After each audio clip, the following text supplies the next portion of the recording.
Back in 1998, in a quiet little neighborhood in Jacksonville, an 8-year-old girl named Maddie Clifton just vanished while playing outside.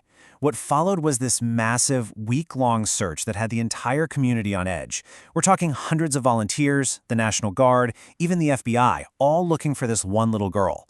But the answer, the horrifying answer, wasn't miles away in the woods. It was hiding in plain sight, just across the street. So let's get into the details of this truly tragic and shocking case. Just let that sink in for a second. Those are the chilling words of Missy Phillips, a mother who, a full week after Maddie disappeared, was about to make a discovery that would not only shatter her own world, but tear her entire community apart. You know, we're actually going to start this story at the end, at its horrifying conclusion. It's been 7 agonizing days since Maddie went missing. 7 days of nonstop searching, of praying, of just hoping for a miracle. And it all comes to an end in a 14-year-old boy's bedroom. It all started with something so incredibly mundane, cleaning a messy teenage boy's room. For days, Missy Phillips had noticed this weird smell coming from her son Joshua's bedroom. She saw a wet spot by his waterbed and, just figured it was leaking. But when she went to lift the mattress, she saw the frame underneath was literally collapsing, and that's when she spotted it, this tiny little sock caught in the bed's frame. She tried to pull it free, but it wouldn't budge. So she gets down on the floor to get a better look, and that's when her eyes see something her brain just refused to process, a small bare foot. That foot belongs to 8-year-old Maddie Clifton. And to really understand the sheer weight of this tragedy, we need to rewind 1 week and get to know the little girl at the heart of it all. Maddie was, by all accounts, this little spark in her community. She was that kid, always outside, just bursting with energy, playing sports 1 minute and then doing ballet the next. But the thing her family always comes back to was her incredible kindness. She had this empathy that was just profound for an 8-year-old. She genuinely couldn't stand to see someone looking lonely. She'd always be the first one to walk right over, say hello, and make sure they felt included. And that brings us to November 3rd, 1998. It started out as a completely normal evening. Around 5 p.m., Maddie's outside playing. But then at 6:30, when her mom calls her in for dinner, nothing. Silence. Her friends hadn't seen her. In a terrifyingly short amount of time, a mother's concern turns into pure panic. She calls 911. And just like that, Maddie Clifton was gone. What happened next was one of the biggest search efforts in Jacksonville's history. The entire neighborhood mobilized. But as they all searched desperately through the night, the person responsible was right there, hiding among them. The scale of this search was just massive. We're talking hundreds of neighbors combing the streets with flashlights, just calling her name. The National Guard was brought in, the FBI got involved, a $100,000 reward was on the table.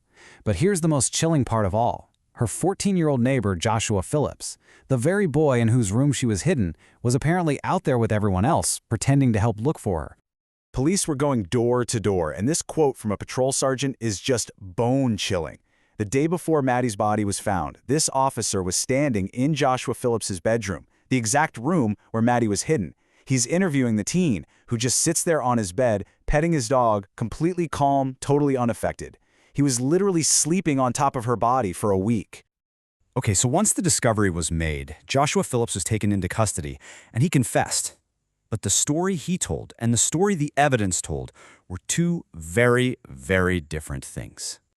All right, let's break this down because this is so critical. On one side, you have Joshua's version of events. They were playing baseball. He accidentally hit her with the ball. He says he panicked when she started screaming and dragged her inside to hide her from his father. But then you look at the evidence, which paints a completely different picture. Police found 0 blood, no signs of a struggle outside. Maddie's body didn't have any dirt or sand on it, which you'd absolutely expect if she'd been dragged. And the autopsy showed her injuries just weren't consistent with being hit by a baseball. The prosecution's theory? She was lured inside first, and the attack was deliberate from the start. So why the panic? Well, according to Joshua and his defense team, the motive was pure fear. He described his father as a violent alcoholic who absolutely hated having other kids over. The claim was that he was so terrified of what his dad would do if he found out a girl was hurt at their house that his panic just spiraled into this horrific series of actions. The state of Florida, however, they didn't see a scared child. They saw a murderer. And even though he was only 14 years old, Joshua Phillips was charged as an adult. The jury went to deliberate, and their verdict was fast and it was crystal clear. Guilty. First-degree murder. At just 15 years old, Joshua Phillips stopped being a name. He became a number. He was sentenced to life in prison without any possibility of parole.